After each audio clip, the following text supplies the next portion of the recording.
یوسف رکوع نمبر 10 آیت نمبر 93۔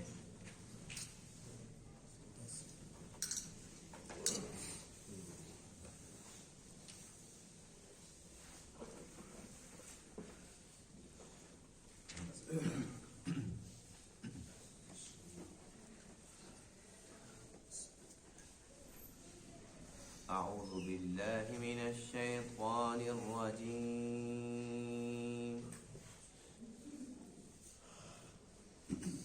بسم اللہ الرحمن الرحیم۔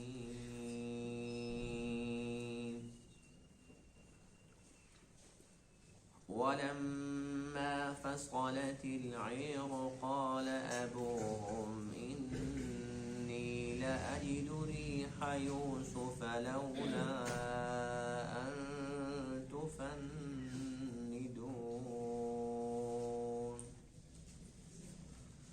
قالوا تالله إنك لفي ضلالك القديم فلما أن جاء البشير ألقاه على وجهه فارتد بصيرا قال ألم أقل لكم إني أعلم من الله ما لا تعلمون قالوا يا أبانا استغفر لنا ذنوبنا إنا كنا خاطئين قال سوف أستغفر لكم ربي إنه هو الغفور الرحيم صدق الله العظيم۔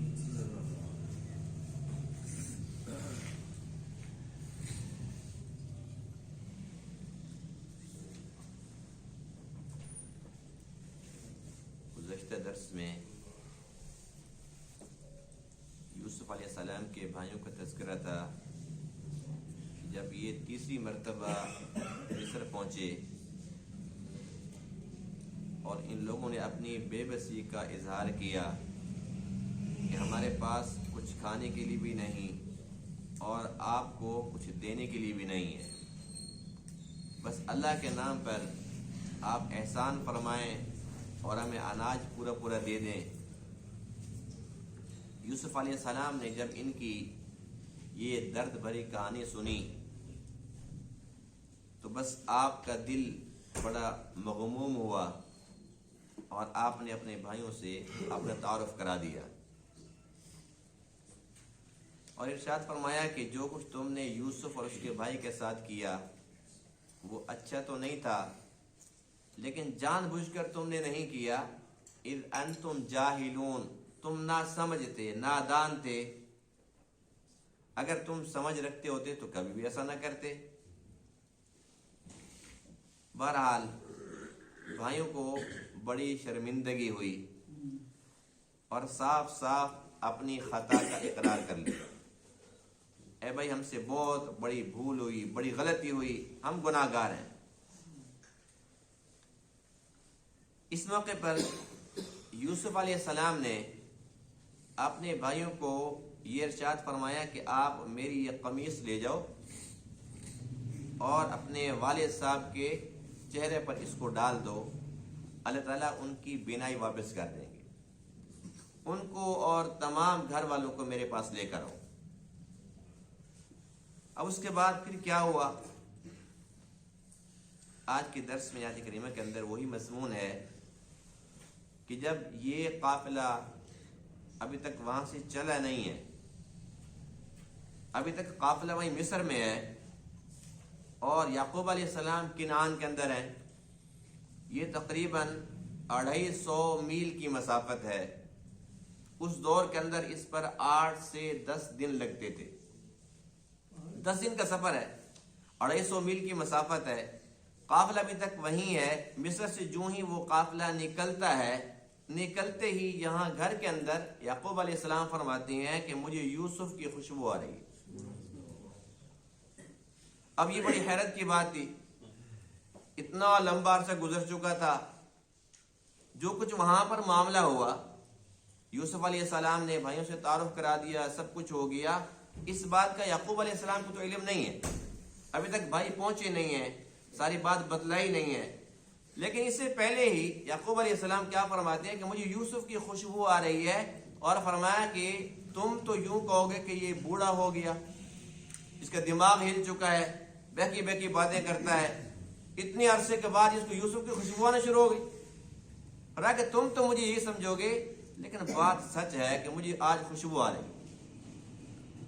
جو گھر کے اندر موجود تھے، جن بیٹوں کو وہاں پر بھیجا تھا، اس کے علاوہ بھی تو گھر کے افراد تھے، وہ سب کے سب کہنے لگے اللہ کی قسم یہ وہ پرانی غلطی آپ کے دماغ کے اندر نا یوسف بیٹھ چکا ہے، وہ نکلتے ہی نہیں، ہر وقت میرا یوسف میرا یوسف میرا یوسف۔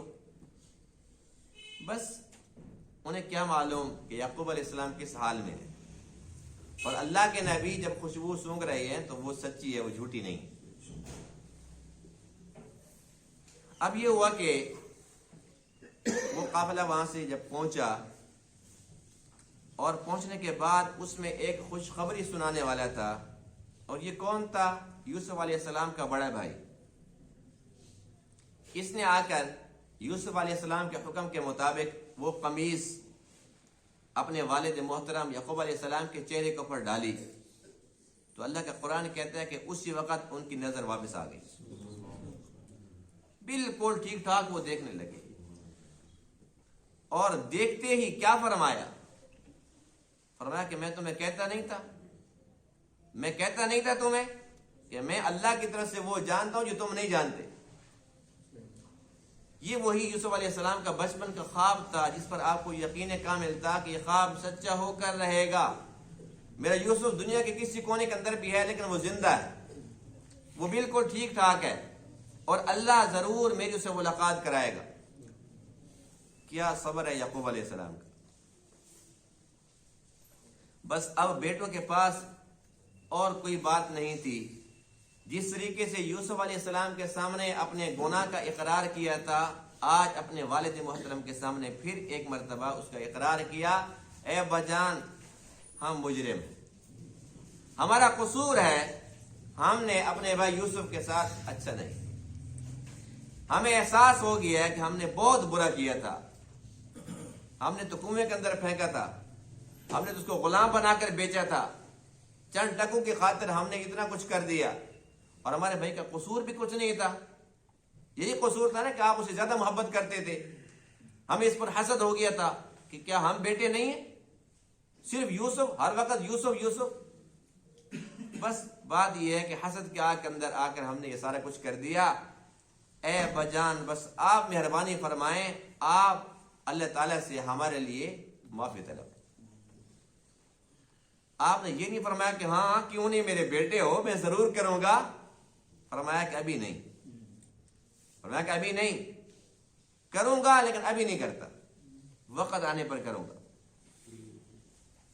اس کے اندر بے شمار وجوہات تھی، ایک وجہ یہ بھی تھی یعقوب علیہ السلام سمجھتے تھے کہ یہ مسئلہ حقوق اللہ کا نہیں ہے، حقوق العباد کا ہے، اور جب تک مجھے معلوم نہ ہو جائے کہ یوسف نے خود معاف کیا کہ نہیں کیا، تو میں کیسے اللہ تعالیٰ سے معافی ان کے لیے مانگوں؟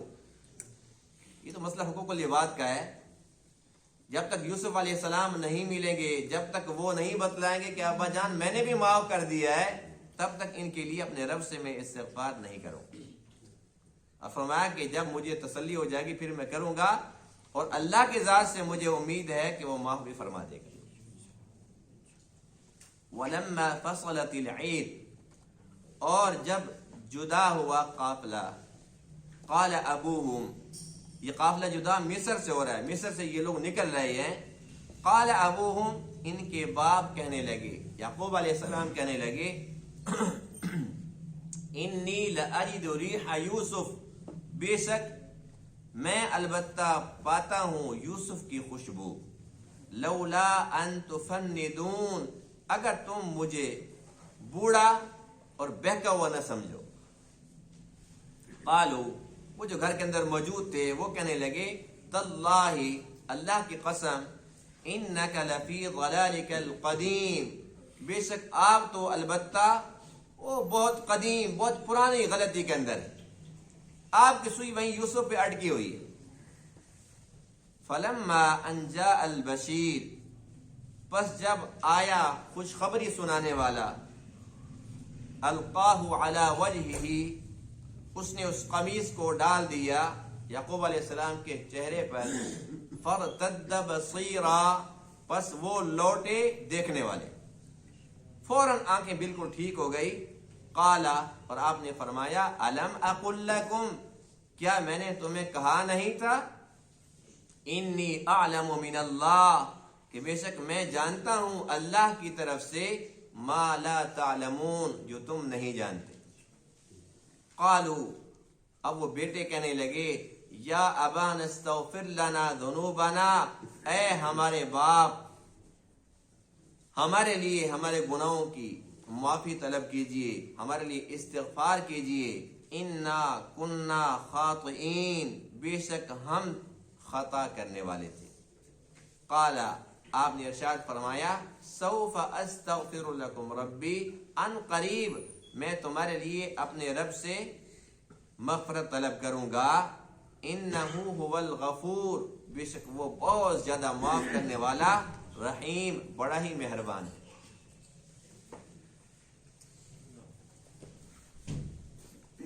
اس سارے کے سارے واقعے کے اندر قدم قدم پہ اللہ کی قدرت نظر آتی ہے، پتہ چلتا ہے کہ اللہ کیسی قدرت والا ہے۔ اب یہاں پر دیکھو کہ یہی یعقوب علیہ السلام ہے، یہی کنعان کا علاقہ ہے، اسی علاقے کے اندر صرف چند میل کے فاصلے پر، وہ کتنے میل تھے؟ 4-5 میل کے حد 6 میل لگا لو، 6 میل کے فاصلے پر یہی یوسف ہے جس کو کنویں کے اندر پھینک دیا گیا۔ 3 دن گزر گئے، کوئی خوشبو نہیں، کیونکہ اللہ کی چاہت نہیں تھی۔ یہ اللہ کی قدرت ہے یا نہیں ہے؟ اللہ کی چاہت نہیں تھی، ایک ہی علاقہ ہے، اسی علاقے کے اندر، اسی کنویں کے اندر بیٹا جو بڑا محبوب بیٹا ہے، 3 دن 3 رات تک وہیں پر پڑا ہوا ہے۔ جب بیٹوں نے آ کر کہا، ابا جان بھیڑیا کھا کے چلا گیا، ہم بڑے سچے ہیں، یہ قمیص دیکھ لو، اس کے اوپر خون دیکھ لو، اس وقت یعقوب علیہ السلام نے نہیں فرمایا کہ تم جاؤ تلاش کرو، یہ تم نے کیا کر دیا ہے، لیکن 40 سال کے بعد کیا فرماتے ہیں، جاؤ فتحسسوا من یوسف و اخیہ، جب بنیامین غائب ہوا، جب بنیامین یوسف علیہ السلام کے پاس ٹھہرا لیا گیا، تو کیا فرمایا کہ جاؤ، سب جاؤ، میرے یوسف کو اور بنیامین دونوں کو تلاش کر کے لے آؤ۔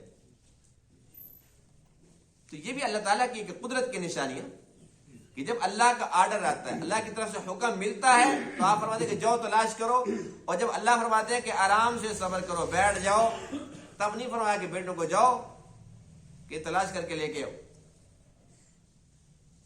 40 سال کے بعد یوسف کی خوشبو آ گئی ہے، اور پہلے سفر کے اندر بھی نہیں ہے، بیٹوں نے دوسرا سفر کیا پھر بھی نہیں ہے، جب تک یوسف علیہ السلام نے تعارف نہیں کرایا، وہ بھی اللہ کے حکم کے پابند تھے، ورنہ وہ اس سے پہلے اپنے باپ کے پاس خود آ سکتے تھے، مل سکتے تھے، پیغام بھیج سکتے تھے، یہاں تک کہ تو بادشاہ بن چکے تھے مصر کے، کوئی رکاوٹ نہیں تھی، لیکن جبرائیل نے پیغام پہنچا دیا تھا کہ اللہ کی طرف سے اجازت نہیں ہے، امتحان ہے آپ کا بھی اور آپ کے باپ کا بھی۔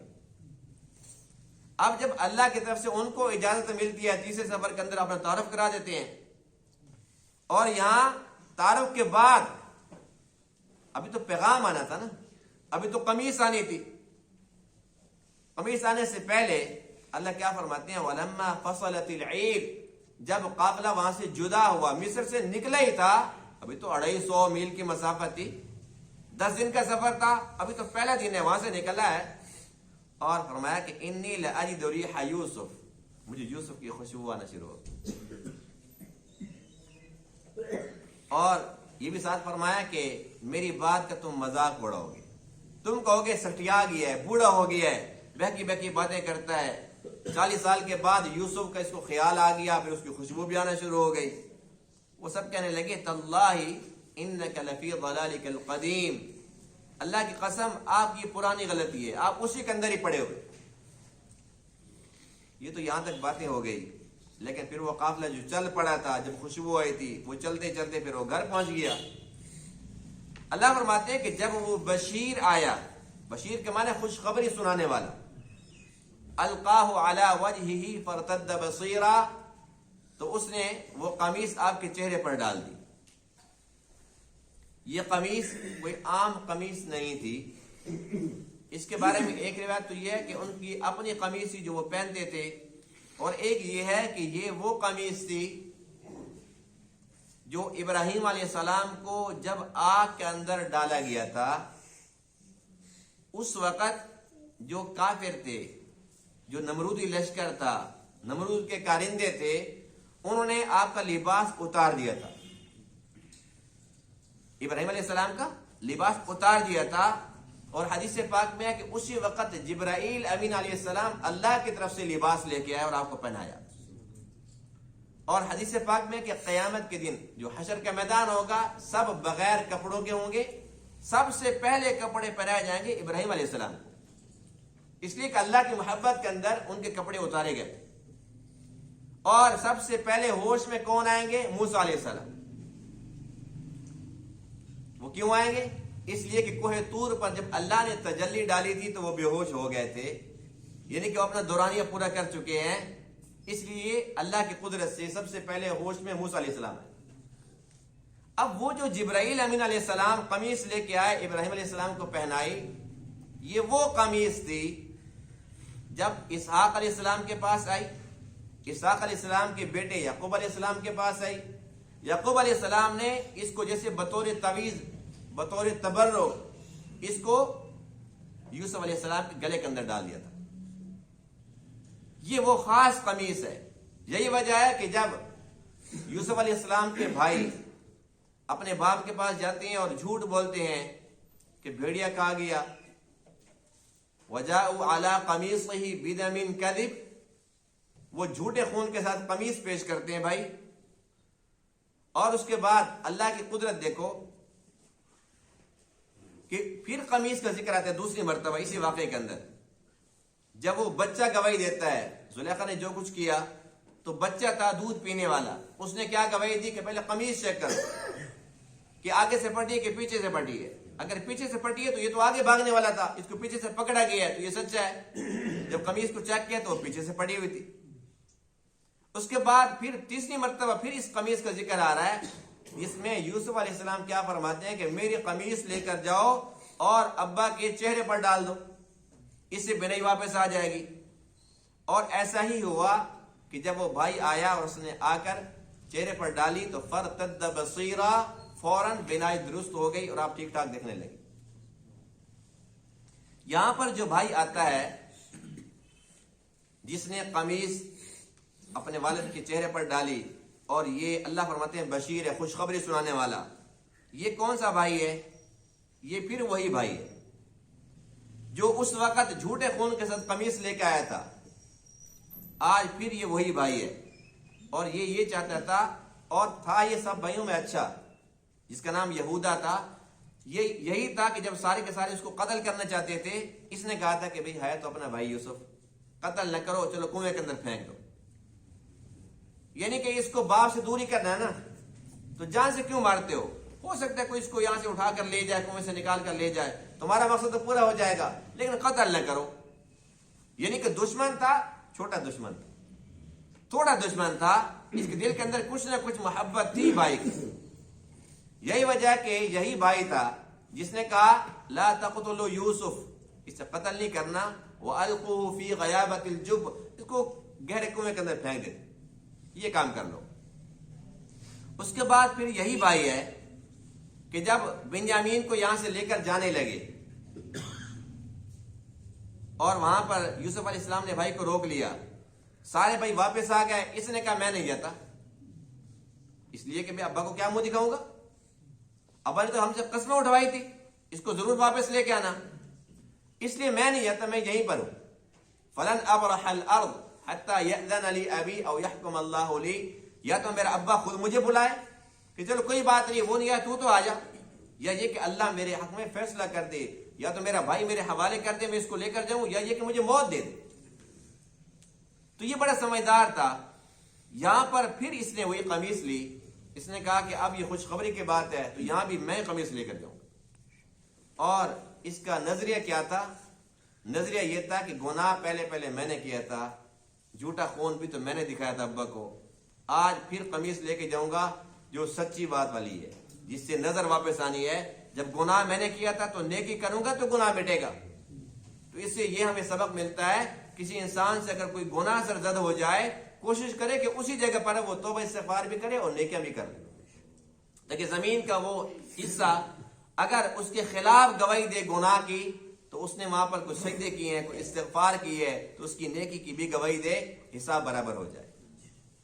اور حدیث پاک میں ہے کہ تم اپنی سیئات کو مٹایا کرو حسنات کے ساتھ، اگر تم سے کوئی گناہ ہو جائے تو پھر اسی جگہ پر نیکیاں بھی کیا کرو۔ اب اس نے وہ قمیص ڈالی، اللہ کی قدرت، یعقوب علیہ السلام بالکل ٹھیک ٹھاک ہو گئے اور فرمانے لگے کہ میں نے تمہیں کہا نہیں تھا، میں نے کہا تھا انی اعلم من اللہ ما لا تعلمون، کہ میں اللہ کی جانب سے وہ جانتا ہوں جو تم نہیں جانتے۔ یہاں پر بھی اللہ کی قدرت ہے کہ دیکھو جس طریقے سے فاروق اعظم رضی اللہ تعالیٰ نے جب قافلہ بھیجا تھا جہاد کے لیے، تو آپ تو جمعے کے خطبہ ارشاد فرما رہے تھے، لیکن اس دوران اللہ نے پردے ہٹا دیے۔ آپ نے کیا فرمایا؟ یا ساریۃ الجبل، اے ساریہ پہاڑ کو پکڑو، یہیں سے بیٹھ کر حکم جاری فرما دیے۔ تو جب اللہ تعالیٰ چاہتا ہے اپنے پیاروں کو سب کچھ دکھا دیتا ہے، اور جب اللہ کی چاہت نہ ہو تو کوئی کچھ بھی نہیں دیکھ سکتا۔ جب اللہ کی چاہت ہوتی ہے تو اللہ کے نبی کیا فرماتے ہیں؟ صحابہ کرام کے حلقے کے اندر تشریف فرما ہے اور ایسے آگے ہاتھ بڑھا کے پھر پیچھے کر دیا، تو صحابہ کرام نے پوچھا کہ یہ تو ہم نے عجیب بات دیکھی ہے۔ فرمایا کہ جنت کے انگوروں کا خوشہ میرے قریب آیا، میں پکڑنے لگا تو پھر واپس چلا گیا۔ کہاں جنت، کہاں جنت کے پھل؟ اللہ نے پردے ہٹا دی، اور اللہ کی وجہ سے تھی۔ تو اس قسم کے بے شمار واقعات ہیں، جیسے کہ واقعہ معراج ہے۔ اللہ کے نبی نے ساری کی ساری بات بتائی کہ میں یوں گیا، بیت المقدس گیا، مسجد اقصی، ساری کے سارے سفر کی بات ارشاد فرمائی۔ وہ کہنے لگے اچھا یہ بتاؤ کہ پھر مسجد اقصی کی سیڑھیاں کتنی ہیں، دروازے کتنے ہیں؟ وہ ساری کی ساری یہ باتیں کی، تو آج فرمایا کہ اتنے دروازے ہیں، اتنی سیڑھیاں، ساری باتیں بتا دی۔ صحابہ کرام نے بعد میں پوچھا اللہ کے رسول آپ کو ساری باتیں یاد تھی؟ آپ کو پتا تھا کہ آپ سے سوال ہوگا، آپ نے سیڑھیں گننی تھی؟ فرمایا کہ نہیں، ایسی بات نہیں تھی، جب انہوں نے سوال کیا اللہ نے پردے ہٹا دی، میں تو دیکھ دیکھ کے بتا رہا تھا، میں تو دیکھ دیکھ کے بتا رہا تھا۔ جب اللہ کی چاہت ہوتی ہے اللہ یوں دکھاتا ہے۔ اور یہی اللہ کے نبی ہیں کہ جب دوران سفر امی عائشہ رضی اللہ عنہ کا جب ہار گم ہو جاتا ہے تو نماز کے ٹائم میں نکلا جا رہا ہے، صحابہ کرام اتنے بے چین ہیں، ابو بکر صدیق کے پاس آتے ہیں، تیری بیٹی کی وجہ سے ہو رہا ہے، تیری بیٹی کی وجہ سے ہو رہا ہے۔ لیکن اسی بیٹی کی وجہ سے اللہ تعالیٰ کی رحمت برسی، اللہ نے کرم فرما دیا کہ تیمم کا حکم دے دیا، پوری امت کے لیے آسانی فرما دی۔ قیامت تک آنے والا ہر مسلمان اس کے لیے کہیں پانی کا مسئلہ ہو، دشواری ہو، کوئی مسئلہ نہیں ہو، تیمم کر لے۔ جس بات پر انہیں بے چینی تھی، اضطراب تھا، اس کے بعد پھر کہنے لگے واقعی ابو بکر تیری بیٹی کے صدقے سے یہ حکم ہمیں ملا۔ تو وہ ہار صحابہ کرام تلاش کرتے رہے، کہاں سے ملا تھا؟ جب اونٹنی اٹھی تو نیچے پڑا تھا۔ تو یہ اللہ کی قدرت کی باتیں ہیں، وہی ہوتا ہے جو اللہ چاہتے ہیں۔ اللہ چاہتے ہیں تو جنت، جہنم، جہنمی، جنتی یہیں سے سب کچھ دکھا رہے ہیں۔ جب اللہ نہیں چاہتے تو نیچے چیز پڑی ہے نہیں دکھا رہے۔ یوسف علیہ السلام اپنے ہی شہر کے اندر ہے، اپنی بستی کے اندر ہے، کنویں کے اندر ہے، اللہ نہیں دکھانا چاہ رہا تو نہیں دکھایا۔ اور 250 میل کی مسافت ہے، خوشبو بھی سنگا دی، اور اللہ نے آنکھیں لے لی پھر آنکھیں واپس بھی کر دی۔ تو یہ اللہ تعالیٰ کی قدرت ہے۔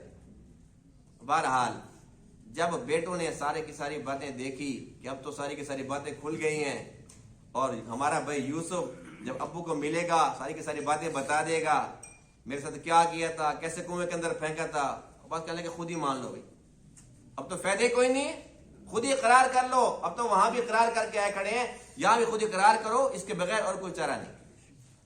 کہنے لگے یا ابانا استغفر لنا ذنوبنا، اے ہمارے باپ ہمارے لیے استغفار کیجیے، ہمارے لیے مغفرت طلب کیجیے اللہ تعالیٰ سے.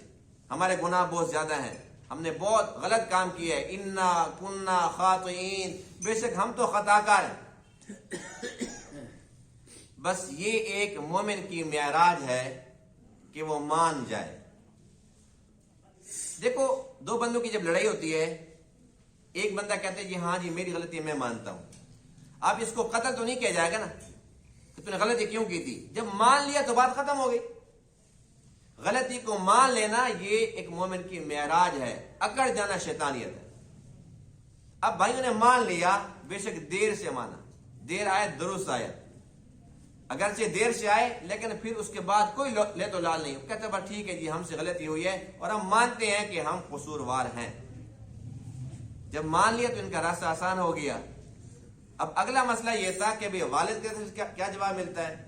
والد نہیں فرمایا کہ ہاں ٹھیک ہے کوئی بات نہیں ہے، چلو تم سے غلطی ہو گئی، میں تمہارا باپ ہوں، معاف کرتا ہوں. فرمایا سوف استغفر لکم ربی، ان قریب میں مغفرت مانگوں گا، ابھی نہیں مانگوں گا. اس کے اندر مفسرین کرام نے لکھا ہے کہ ایک بات تو یہ تھی کہ آپ یوسف علیہ السلام کی رائے چاہتے تھے کہ اس کی رائے کیا ہے. آج کل معاملہ یہی ہے نا کہ ہم لوگوں کی جیبیں کاٹتے ہیں، لوگوں کا دل دکھاتے ہیں، لوگوں کے حقوق غصب کرتے ہیں، لوگوں کے ساتھ بد زبانی کرتے ہیں، بد کلامی کرتے ہیں، الغرض حقوق العباد کا بیڑا غرق کرتے ہیں، بٹا بٹھا دیتے ہیں. لیکن معافی کس سے مانگتے ہیں؟ اللہ تعالیٰ سے. یا اللہ معاف کر دے. اللہ کہتا ہے بھی جس کا بگاڑ ہے اس کے پاس جاؤ، میرے پاس کیوں منہ اٹھا کے آ گئے. تو اس سبق سے یعقوب علیہ السلام کی اس بابرکت جملے سے ہمیں یہ سبق ملتا ہے کہ جس کے ساتھ کچھ کیا ہے اس کے پاس جاؤ. ہمارا معاملہ یہی ہے کہ ہم کرتے کسی کے ساتھ ہیں اور اس کو کہتے ہیں وہ تو میں نے ٹھیک کی ہے، وہ تو میں نے ٹھیک کیا اور پھر موقع ملا پھر بھی کروں گا. وہاں کھڑے شیطان کی طرح کھڑے ہوئے. بس اللہ تعالیٰ معاف کرے گا، وہ غفور الرحیم ہے. اللہ تعالیٰ کو بلیک میل کرنے کی کوشش کرتے ہیں، نعوذ باللہ من ذالک. کوئی کر سکتا ہے؟ انسان اپنے آپ کو دھوکہ دے رہا ہوتا ہے. یہ لمبی لمبی نمازیں، لمبی لمبی تسبیحات، تلاوتیں کسی کام کی نہیں ہیں اگر حقوق العباد کے اندر انسان زیرو ہے. حقوق اللہ کے ساتھ ساتھ حقوق العباد جو کہ سب سے اہم ترین معاملہ ہے. اور ایک حدیث پاک میں ہے، حدیث بڑی لمبی ہے لیکن میں اس کی مختصر بات جو مقصودی ہے آج کے درس سے متعلق ہے وہ میں عرض کروں گا. حدیث پاک میں کہ جو پل سے رات ہے نا، یہ چیک پوسٹ ہے. اس چیک پوسٹ پر نا یعنی کہ پہلے درجے پر ایمان کے متعلق پوچھا جاتا ہے، اس کے بعد پھر نمازیں، روزے، آخری جو چیک پوسٹ ہے نا، آخری وہاں پر ہے حقوق العباد.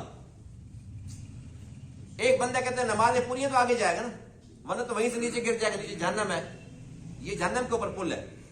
نمازیں پوری تھی آگے چلا گیا، روزے پورے آگے چلا گیا، حج پورا آگے چلا گیا.